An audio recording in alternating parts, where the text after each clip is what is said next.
मन न लगा हो, भले कितना भी दुनिया भर का टेंशन हो, कि आपने सोना बंद कर दिया, एक आध घंटा तो सो ही लेते हो ना, श्वास लेना बंद कर दिया आपने, टेंशन है तो श्वास भी नहीं लेना। हमको बोले टेंशन है इसलिए मैं पूजा पाठ नहीं करता हूँ, तो श्वास लेना बंद कर दीजिए ना, टेंशन है तब तक, पॉसिबल है वो।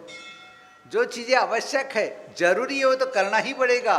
तो ये भी सब आवश्यक है अपने जीवन के लिए, कर्मों की निर्जरा के लिए। गलत समय, अशुभ समय को निवारण करने के लिए जो है ना, अपने को शुभ के पास में जाना ही पड़ेगा, गुण के पास में जाना ही पड़ेगा। और इसका सारा निराकरण पुण्य को जो है ना, अब मल्टीप्लस करना है आपको, तो आपको देवगुरु धर्म की पूजा आराधना साधना करनी ही पड़ेगी। और दुनिया में कोई ऐसा प्लेस नहीं है कि वहाँ जाने से आपका पुण्य इंक्रेज हो जाएगा, है वो तो मुझे बता दो, है? कहीं नहीं है। जो पूजा पाठ से जो अनंत कर्मों की निर्जरा होती है, वो दुनिया के भर के अंदर जाओ, कहीं पर भी जो है ना ऐसा आपको साधन नहीं मिलेगा। सेवा सेवा की जगह है, मानवता मानवता की जगह पर है, परोपकार परोपकार की जगह है। लेकिन अपनी इंटरनल भोगावली कर्मों के लिए जो बल चाहिए, कई बार डॉक्टर तो दुनिया भर में बहुत सारे हैं, लेकिन एक्सपर्ट डॉक्टर होते ही कि नहीं होते, जो वही काम कर सकते। कैंसर के हर एक डॉक्टर स्पेशलिस्ट हो सकता है? नहीं हो सकता।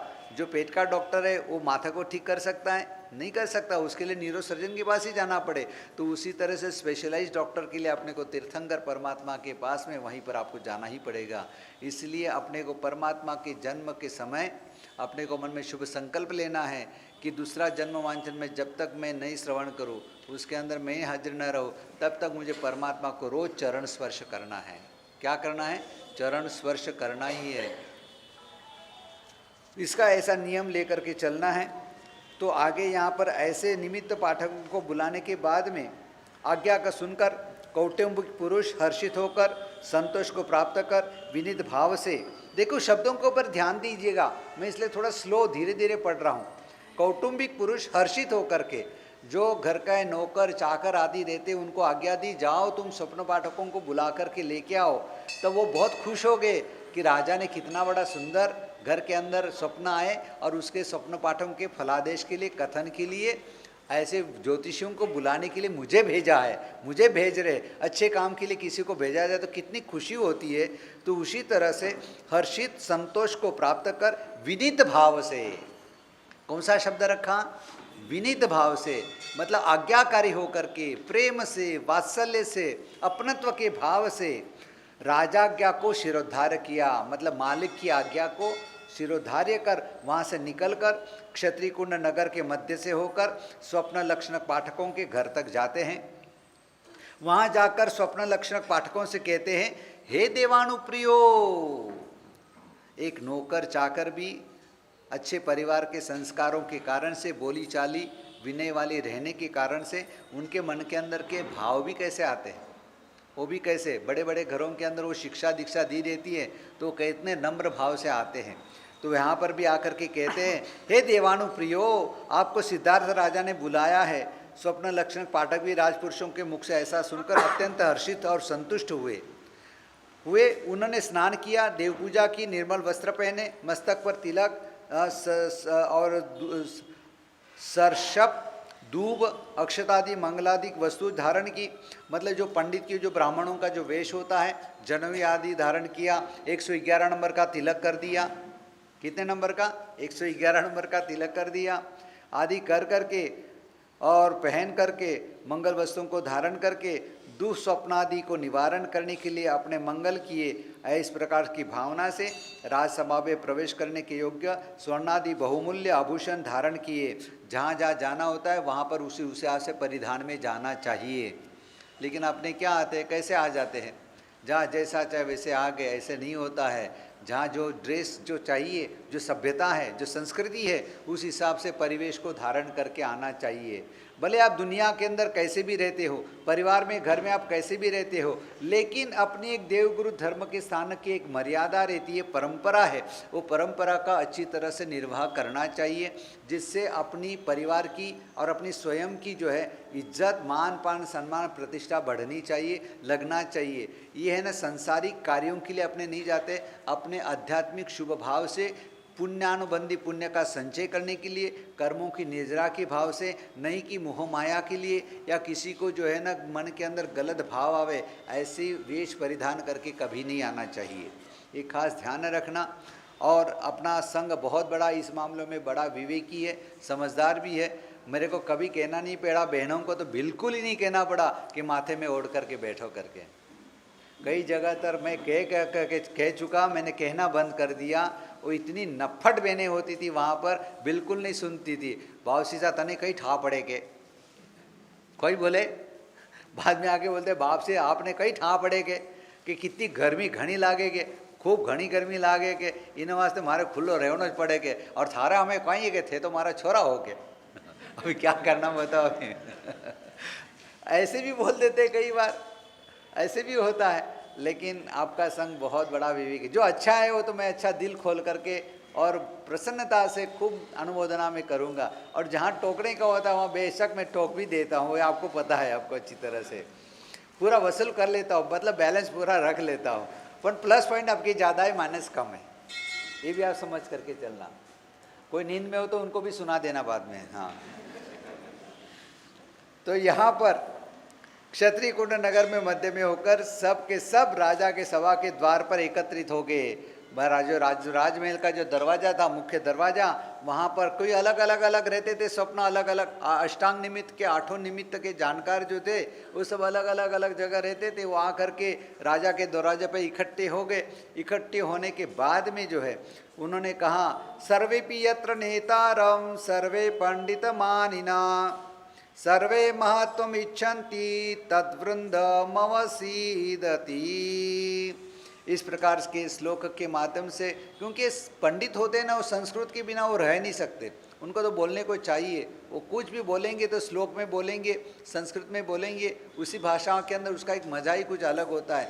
आपने पढ़ा लिखा नहीं, कम से कम यदि मौका मिले ना, कुमारपाल महाराज जैसे, कुमारपाल महाराजा 50 बरस की उम्र के बाद में उन्होंने व्याकरण सीख लिया था, तो आप भी क्यों नहीं सकते? आप भी पढ़ते हो ना कि 80 बरस की उम्र के अंदर एसएससी की परीक्षा दिया करके, पढ़ते हो कि नहीं पढ़ते? कैसे अच्छे लोग, तो आपने क्या गुनाह किया? आपको भी पढ़ना हो तो पढ़ सकते हैं, आप पढ़िएगा, उसका आनंद बहुत अलग है, मजा भी कुछ अलग है।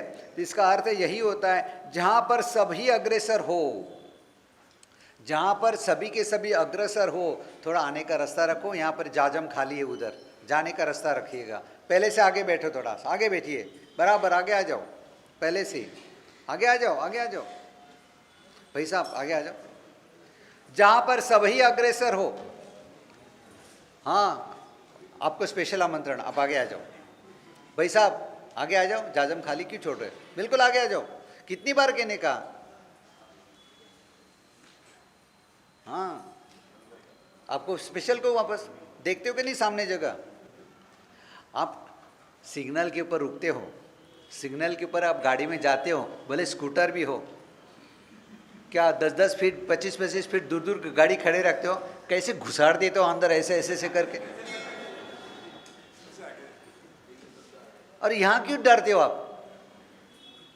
मैं आपको पाठ के ऊपर नहीं बुला रहा हूँ, टेंशन मत लीजिएगा। हाँ, जहाँ पर सभी अग्रसर हो, सभी अपने आप को पंडित मानते हो, क्या करते हो? सभी अपने आप को पंडित मानते हो, सभी महत्व चाहते हो, वह समुदाय नष्ट हो जाता है। मतलब कभी सभी को एक साथ ड्राइवर बनेंगे तो क्या होगा? एक साथ में सभी ड्राइवर बनेंगे तो क्या, हैंडल किधर जाएगा, एक्सीलेटर किधर जाएगा, ब्रेक किधर चला जाएगा, कुछ हो सकता है, ऐसा नहीं हो सकता। इसीलिए यहाँ पर 5 सुबटों का दृष्टांत यहाँ पर बताया गया। 500 सुबट थे, नौकरी के लिए राजा के पास आए थे। राजा ने उनका छोटा मोटा व्यवहार देख करके मंत्री को सलाह दी और कहा कि जाओ भाई जाओ, और इनको देखो कि ये लोग नौकरी करने के लायक है कि नहीं, योग्यता वाले है कि नहीं है, तो क्या किया जाए। तो सब है ना अंदर देखा, उनका एटीट्यूड माइंड देखा, उनका व्यवहार देखा, तो लगा कि ये सब है ना नेतृत्व सबको करने की इच्छा वाले हैं। तो कैसे मालूम पड़ेगा? और सैनिक में भर्ती करने के लिए जो है ना, वहाँ पर कंट्रोल चाहिए, आज्ञाकारी चाहिए, और सब कुछ अनुशासन चाहिए। तो क्या किया जाए? तो उनको कहना एक रात आप यहीं रुक जाओ, बाद में देखेंगे। तो रात्रि के में सोने के लिए जो उनको एक बहुत बड़ा ऐसा हॉल दे दिया और उसके अंदर एक ही खटिया दिया, कितना खटिया दिया? एक ही खटिया दिया और कहा कि ये खटिया ले लो और सो जाओ करके। तो रात्रि के समय जो है ना, सोने का वक्त हुआ तो वो बोला कि मैं सोऊंगा, वो बोला कि मैं सोऊंगा, वो बोला कि मैं सोऊंगा, मैं बड़ा हूँ। तो सब रात भर झगड़ते रहे और मंत्री को भेजा था, दूध एक सीआईडी भेजा था अंदर देखने के लिए, इनका नज़ारा, इनका व्यवहार देखने के लिए। तो रात भर सब लड़ते रहे कि ओके मैं सोऊंगा, ओके मैं सोऊंगा, ओके मैं सोऊंगा। आखिर निर्णय ये हुआ कि सब खटिया को बीचों बीच रखा, सब उसकी तरफ पैर करके सो जाएंगे करके, और कोई नहीं सोया, सब नीचे सो गए और खटिया वैसे के सब उधर ही पैर करके सो गए। और ये नज़ारा जब देखा, सीआईडी ने जा कर के मंत्री को कहा, मंत्री ने जाके राजा को कहा, तो राजा ने कहने के बाद में कहा ये लोग इसके लायक नहीं हैं। तो 5 सुबोटों जैसे अपनी हालत ना हो, इसके लिए एक नेतृत्व होना जरूरी है, आचार्य होना जरूरी है, आचार्य होना जरूरी है। अब एक साथ में सब आदेश मांगने लग जाए तो क्या हो जाए? इसलिए क्षमा समना सबको साथ में देने का होता है, आदेश एक को ही मांगने का होता है, इचकार भी एक को ही बोलने का होता है। यहाँ पर एक साथ में क्या बोलते हैं? सब एक साथ में बोलने लग जाते हैं, वो अनुशासन नहीं है। बोलो तो एक सुर में बोलो, लेकिन जहाँ आदेश मांगने का होता है, जो वडील मुख्य होते हैं वही आदेश मांगते हैं। इस प्रकार से होता है, जैसे गुरु भगवंतों को आपने देखा ना, गुरु शिष्य कैसे आदेश मांगते हैं, उसी तरह का व्यवहार होता है। तो यहीं पर कहते हैं, तो जैसे स्वप्न पाठक राज दरबार एकमत होकर सभा मंडप के राजा सिद्धार्थ के पास पहुँचे, वहाँ पर जितने भी अष्टांग निमित्त वाले थे उसमें से एक जो बुजुर्ग थे उनको प्राधान्य नियुक्त किया गया, मुख्य नियुक्त किया। और नियुक्त करने के बाद में और सब जो वहाँ राजा के पास स्वप्नवाट राजा एकमत होकर सभा मंडप में राजा सिद्धार्थ के पास आए। वहाँ आकर हाथ जोड़ करके कहा, हे राजन, क्या कहा? हे राजन, आपकी देश भर में जय हो, विदेश में विजय हो। इस प्रकार जय और विजय से राजा को बधाया और आशीर्वाद दिया। क्या दिया? आशीर्वाद दिया। पंडित है, कहा दीर्घायु भव, वृत्तवान भव, श्रीमान भव, यशस्वी भव, प्रज्ञावान भव, भूरि सत्व करुणा दाने कशौंडौ भव। इस प्रकार से अलग अलग जो है विशेषणों से युक्त उनको आशीर्वाद दिया। क्या कहा? हे राजन, आप दीर्घायु हो, वृत्तवान, यम नियम आदि व्रत को धारण करने वाले हो। आशीर्वाद में क्या कहा? यम नियम आदि व्रतों को धारण करने वाले हो, लक्ष्मवान हो, यशस्वी हो, बुद्धिवान हो, बहुत से प्राणियों की रक्षा करने वाले, महाधानी, भोगो सपद वाले, भाग्यवान होवे, सौभाग्यशाली हो, उत्कृष्ट लक्ष्मी वाले, कीर्तिमान और सदाकाल विश्व के समस्त प्राणियों का पालन पोषण करने वाले हो। इस प्रकार से आशीर्वाद दिया। आशीर्वाद देने के बाद में कहा वापस, कल्याणमस्तु, शिवमस्तु, धनागमस्तु, दीर्घायुरस्तु, सुतजन्म समृद्धिरस्तु, विरक्षयोस्तु नरनाथ, सदा जयस्तु, युष्माकुकुले सततं जिनभक्तिरस्तु। इस प्रकार से उन्होंने जो है आशीर्वाद दिया। हे राजन, हे नरनाथ, आपका कल्याण हो, आपका श्रेय हो, आपका घर धनागमन वाला हो, आप दीर्घायु हो, आपके घर में पुत्र का जन्म हो, आप समृद्धशाली हो, आप के दुश्मनों का नाश हो, आप सदा काल जयवान हो, आपके कुल में निरंतर जिनेश्वर देव की प्रभु भक्ति का विस्तार हो। इस प्रकार से पंडितों ने उनको शुभ आशीर्वाद दिया। इस प्रकार से यहाँ पर तीसरा प्रवचन समाप्त हुआ। हाथ जोड़िएगा। पुरीमचरिमाण कपो मंगलम वद्यमान तीर्थम मीय परिकैया जिनगण हराई तेरा बलि चरितम। नमो अरिहं दानम, नमो सिद्धानम, नमो आयरियाणम, नमो जायणम, नमो ले जबदाहुन वेशम जनुकारो सब पापपनाशनो मंगलानम च सब्बेसिं परमं हवि मंगलम। पुरीमचरिमाण कपो मंगलम वद्यमान तीर्थम मीय परिकैया जिनगण हराई तेरा बलि चरितम। अब यहाँ पर चतुर्थ व्याख्यान प्रारंभ होने जा रहा है। फिर महाराजा सिद्धार्थ उन स्वप्न पाठकों के गुणों को स्तुति करके नमस्कार किया, पुष्पादि से उन्हें पूजा फल वस्त्रादि दान देकर उनका आदर किया। हमेशा फल से फल की प्राप्ति होती है। किससे फल की प्राप्ति होती है? फल से फल की प्राप्ति होती है। आप भी परिवार के अंदर पुत्र का जन्म हो जाए और उसके नामकरण करना हो, या पत्री का जन्म कुंडली टेवा बनाना हो, या घर का कोई शुभ मुहूर्त निकालना हो, वास्तु आदि का मुहूर्त निकालना हो, शादी का मुहूर्त निकालने के लिए आप पंडित पुजारी के पास जाते हो तो कैसे जाते हो?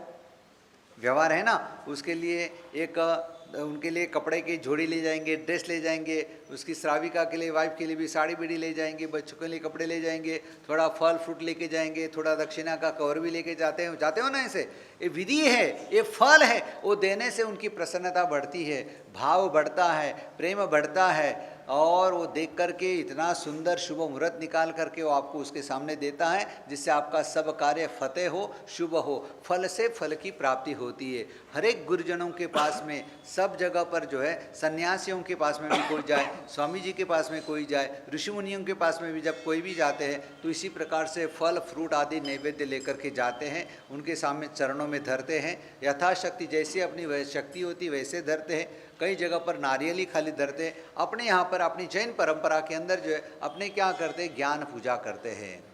थाली होती है, पुस्तक रखा हुआ रहता है, वासक्षेप लेकर के ज्ञान की पूजा करते हैं। और जो भी, क्योंकि गुरु भगवंत अपने सचित वस्तु को छूते नहीं है, लेते नहीं है, इस तरह से डायरेक्ट कोई वस्तु नहीं लेते, तो इसलिए अपने क्या करते, ज्ञान के अंदर द्रव्य रखते हैं, और वो ज्ञान द्रव्य का जो पूजन का जो पैसा रहता है वो अजिनागम के लिए, उसके लिए ज्ञान भंडार के लिए, संरक्षण संवर्धन के लिए, उसके लिए उस पैसे का उपयोग होता है। तो खाली हाथ भी अपने गुरु के पास में वासक्ष भी ग्रहण नहीं करते, यथाशक्ति कम से कम जो है ना, कुछ भी सोना रूपा नाना या पैसे जो भी है थोड़ा बहुत रख करके, शक्ति के अनुसार रख करके ही वासक्षेप ग्रहण करना चाहिए।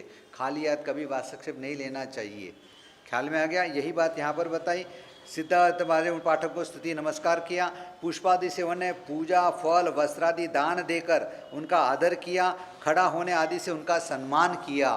खड़े राजा स्वयं राज सिंहासन से खड़े होकर के जो है उनका बहुमान करते हैं, उनको प्रणाम करते हैं। और उसके बाद में और पहले से बिछा हुए आसनों पर बैठ गए। फिर महाराजा सिद्धार्थ त्रिशला क्षत्रियाणी को पर्दे में रखकर पुष्प तथा नारियल आदि फलों को हृदय हाथ में रख करके, कभी भी फल की प्राप्ति के लिए देखना, आप कोई मंगल कार्य के लिए जाते तो हाथ में नारियल रखते, चोखा नारियल वो सब रखते, वो फल है, वो फल लेकर के फल से प्राप्ति होती है। यदि कोई मान लो कोई ऐसा विघ्न आने वाला हो तो उसकी इफेक्ट पहले वो नारियल के ऊपर पड़ जाती है, इसीलिए नारियल हाथ में रखते हैं शुभ फल की प्राप्ति के लिए।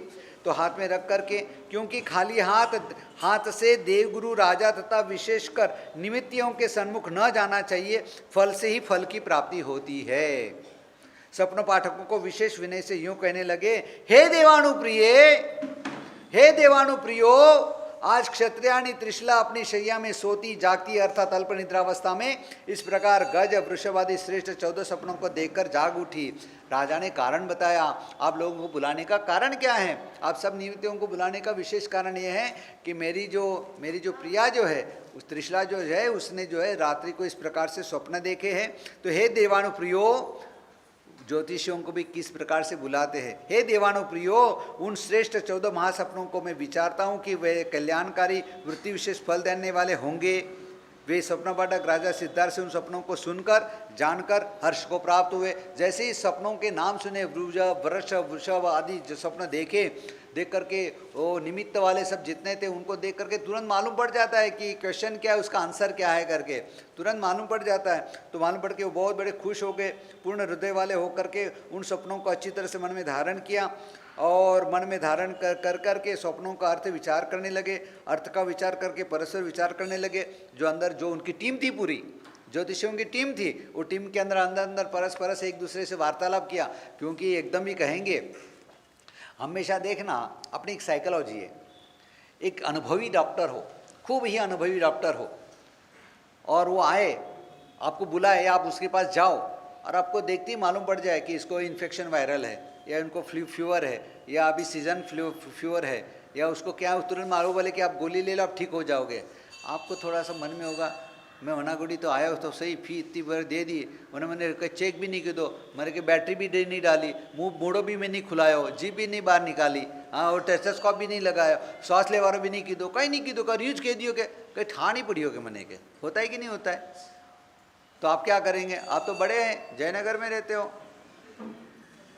तुरंत एक फ़ोन कर, घर पे जाके फ़ोन करेंगे, चलो भाई घर के अंदर प्रॉब्लम है, तुरंत डॉक्टर को घर पे बोले 500 का 1000 रुपया फी लेगा तो चलेगा, और वो आएगा तो बोलेगा मैं आ गया हूँ, आपके आदमी को या किसी को नीचे जाना पड़े, उसका गाड़ी का दरवाज़ा खोलना पड़े, फिर उसकी बैग लेगा, वो आपको पकड़ाएगा, लो बैग हाथ में, वो आएगा, फिर उसके लिए आप कुर्सी दोगे, फिर वो बैठेगा, तब तक खड़ा का खड़ा रहेगा, क्या हुआ, कैसे हुआ, क्यों हुआ, ऐसा हो गया, ठीक है चलो आप थोड़ा सा उल्टा लेट जाओ, फिर स्टेथोस्कोप निकालेगा, चलो लंबी सांस लो, यूं करो, वो पूरा एक्सरसाइज कराएगा, आप भी एक्सरसाइज पूरी करेंगे, और करने के बाद में फिर बोलेगा चलो बैटरी निकालेगा, ठोकेगा, हाँ ठोकेगा, बैटरी चालू करेगा, चलो मुंह खोलो, चलो जीभ बाहर निकालो, ऐ करो, करते कि नहीं करते आपने, फिर चलो आंखें दिखाओ, सब देखने के बाद में आपको कुछ नहीं, इन्फेक्शन वायरल है, दवाई लिखता हो ठीक हो जाएगा।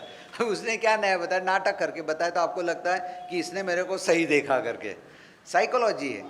तो यहाँ पर भी ये सब पंडित जो थे, ये जितने भी सारे ज्योतिष वाले जो आए हुए थे, उन्होंने भी देख कर के कहा कि भाई अंदर अंदर थोड़ी ऐसी चर्चा विचारना कर ली, थोड़ा सा देख चर्चा विचारना कर करके फिर उन्होंने धारण करके शंका वाली बातों को आपस में पूछताछ करके अर्थ को निश्चित करके राजा सिद्धार्थ के पास स्वप्न शास्त्रों को उच्चारण करते हुए कहने लगा, अब सपनों का फलादेश का वर्णन यहाँ पर आ रहा है।